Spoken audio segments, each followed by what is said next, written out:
తెలంగాణ యువతరాన్ని ఎప్పుడు స్ఫూర్తి నింపడంలో ముందుండే కేటీఆర్ మాటలు మరోసారి నిజమయ్యాయి.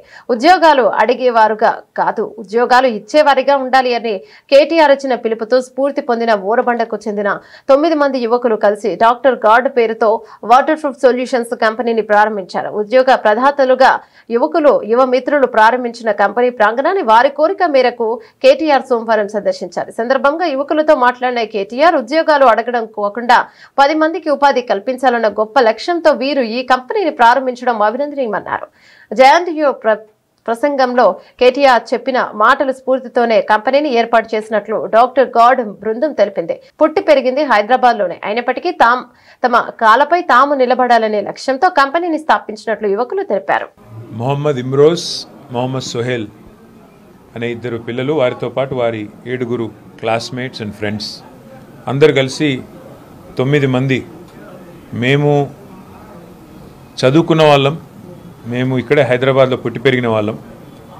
కానీ ఎంతసేపు జాబ్స్ కోసం వెతకడం, ఉద్యోగాల కోసం వెతకడం కాదు, మనమే ఒక 1000 మందికి ఉద్యోగాలు ఇవ్వాలి రాబోయే 1-2 సంవత్సరాల్లో అనే ఒక గొప్ప ఆలోచనతో కేవలం తమంతట తాముగా ఒక లక్ష్యాన్ని నిర్దేశించుకొని ఎట్టి పరిస్థితుల్లో మేము అందరం కలిసికట్టుగా కనుక కష్టపడితే తప్పకుండా మంచి ఫలితం వస్తుందనే ఆలోచనతో డాక్టర్ గార్డ్ అనే ఒక వాటర్ ప్రూఫింగ్ కంపెనీని ఇక్కడ కూకట్పల్లి నియోజకవర్గంలో అల్లాపూర్ ఏరియాలో వాళ్ళు ఏర్పాటు చేయడం జరిగింది.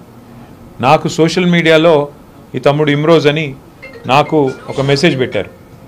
అన్న, మీరు గతంలో ఒకసారి జేఎన్టీయూలో ఒక ఉపన్యాసంలో చెప్పారు, don't be a job seeker, be a job creator అని చెప్పారు. దాన్ని ఇన్స్పిరేషన్గా తీసుకొని మేము ఈ కంపెనీ స్టార్ట్ చేశాము.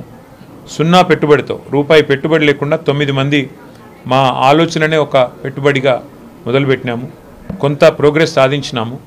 ఇంకా మీరు వచ్చి మమ్మల్ని ఆశీర్వదిస్తే తప్పకుండా మరింత ఉన్నతి సాధించే అవకాశం ఉంటుంది, ఇక్కడికి రండి అంటే వాళ్ళ వారిని కలవడానికి వచ్చాను. చూసిన తర్వాత పిల్లల్ని చూస్తే చాలా సంతోషం అనిపించింది. మా ఎమ్మెల్యే కృష్ణారావు గారు, మా ఇక్కడ కార్పొరేటర్ గారు సబీహా గౌసుద్దీన్ గారు అందరు కూడా వచ్చారు.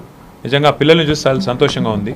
ఎందుకంటే వాళ్ళు చాలా గొప్ప ఆలోచనతో, ఎక్కడ కూడా ఒక్క క్షణం నిరుత్సాహం లేకుండా, అందరూ 24 ఏళ్ళ లోపల వయసున్న పిల్లలు, వాళ్ళంతట వాళ్ళుగా, ఎవరికి కూడా గొప్ప రిచ్ బ్యాక్గ్రౌండ్ పెట్టుబడి ఉన్న కుటుంబాలు కావు, సామాన్య మధ్యతరగతి పేద కుటుంబాల నుంచి వచ్చి ఇవాళ మేము కనుక అనుకుంటే ఎందుకు సాధించలేము. ఏషియన్ పెయింట్స్ అనే కంపెనీని 4 మిత్రులు పెట్టి ఇవాళ 1,36,000 కోట్ల రూపాయలకు తీసుకొని పోయినప్పుడు మేమెందుకు చేయలేము, మేమెందుకు సాధించకూడదు అనే ఒక మంచి ఆలోచనతో వారి కార్యక్రమాన్ని తీసుకున్నారు, ఈ కంపెనీని పెట్టారు.